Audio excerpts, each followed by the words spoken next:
তোমরা যদি সাহসী হয়ে থাকো তবেই ভিডিওটা শেষ পর্যন্ত দেখো। ঘরের মেঝেতে শুধু ধুলোর স্তূপ আর এক ধরনের গন্ধ, একটা পচা ধাতব গন্ধ। কিন্তু হঠাৎ আমি দেখলাম একটা জানালার পাশে একজন সাদা শাড়ি পরা মহিলা দাঁড়িয়ে আছে। সাদা শাড়ি, কপালে সিঁদুর, চোখ দুটো অসম্ভব বড়। আমি চেঁচাতে যাই কিন্তু গলা দিয়ে কোনো শব্দই বেরোয় না। কেউ যেন আমার গলা চেপে ধরেছে। আমরা বাঙালি মানেই রোমাঞ্চপ্রিয়। রোমাঞ্চপ্রিয়র তৃতীয় এপিসোডে আপনাদের সবাইকে স্বাগতম। আজকে আমি যেই ঘটনাটা আপনাদের সাথে শেয়ার করব সেটা শুনে আপনারাও শিউরে উঠতে পারেন। এই ঘটনাটা যিনি পাঠিয়েছেন তিনি কোনো কারণে তার নাম উল্লেখ করতে চান না। নমস্কার, আমি তিয়াশা। তো চলুন ঘটনাটা শুনে নেওয়া যাক। আজ আমি আপনাদের এমন একটি ঘটনা শোনাতে চলেছি যা আজও আমার মনে গেঁথে গেছে। এটা কোনো গল্প নয়, কোনো রচনা নয়, এটা আমি নিজে দেখেছি, আমি নিজে অনুভব করেছি। একটি রাত, একটি বাড়ি এবং এমন কিছু যা যুক্তি দিয়ে ব্যাখ্যা করা যায় না। ঘটনাটা 2017 সালের শীতকালে ঘটেছিল। সেই সময় আমি কলেজে পড়ি আর শীতের ছুটিতে গিয়েছিলাম আমার মামার বাড়িতে, বাঁকুড়ার এক প্রত্যন্ত গ্রামে। গ্রামটার নাম এখন বলা ঠিক হবে না, কারণ সেখানকার মানুষজন আজও এই ঘটনাটার কথা বলতে চায় না। গ্রামে গেলে সন্ধ্যা নামার পর চারিদিকে একটা নীরবতা নেমে আসে, যেন অদৃশ্য কিছু তাকিয়ে আছে। কিন্তু তখন এসব নিয়ে মাথা ঘামাইনি, ভেবেছিলাম গ্রাম বলেই হয়তো এমন লাগে। মামার বাড়ির পাশে একটা পরিত্যক্ত পুরনো কুঠি বাড়ি ছিল। লোকজন বলতো ওটা নাকি অভিশপ্ত। আগে এক জমিদার থাকতো যিনি গরিবদের ওপর অত্যাচার করতেন। শোনা যায় তার স্ত্রী সেই বাড়িতে আত্মহত্যা করেন। এরপর থেকে কেউ রাতে ওদিকটা মারায় না।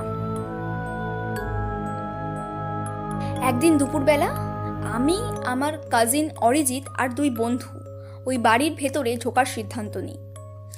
আলো ঝাপসা, জানালার কাঁচ ভাঙা, ঘরের মেঝেতে শুধু ধুলোর স্তূপ আর এক ধরনের গন্ধ যেটা বলার মতো না, একটা পচা ধাতব গন্ধ।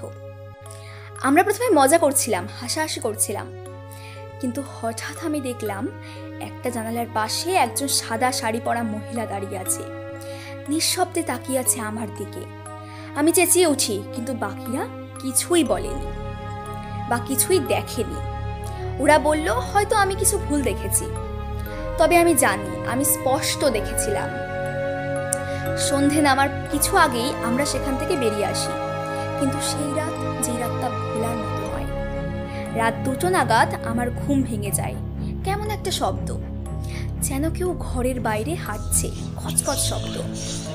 আমি উঠেই জানালার পাশে যাই আর দেখি সেই একটা মহিলা, সাদা শাড়ি, কপালে সিঁদুর, চোখ দুটো অসম্ভব বড়। সে তাকিয়ে আছে আমার জানালার দিকে, একদম নিঃশব্দ।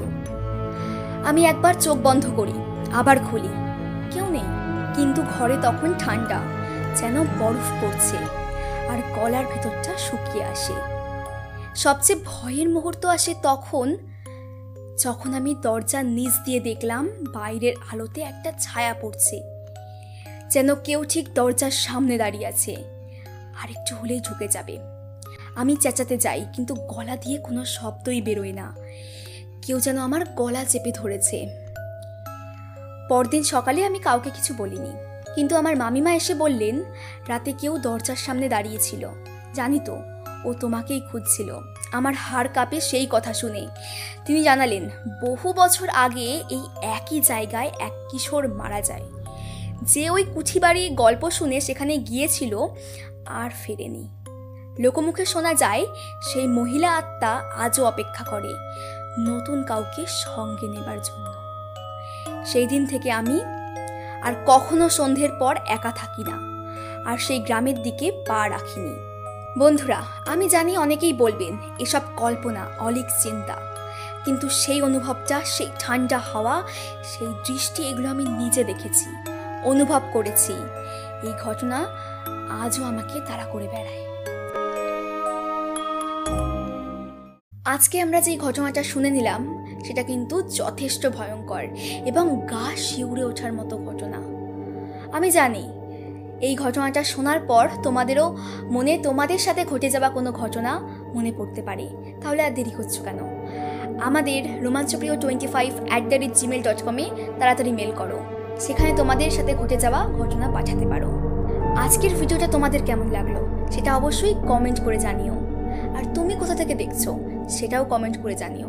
ভিডিওটা ভালো লেগে থাকলে অবশ্যই লাইক, কমেন্ট, শেয়ার করতে ভুলো না। চ্যানেলে নতুন হয়ে থাকলে অবশ্যই সাবস্ক্রাইব করে দিও। দেখা হচ্ছে নতুন এপিসোডে। আজকের মতো এখানেই শেষ করছি। থ্যাংক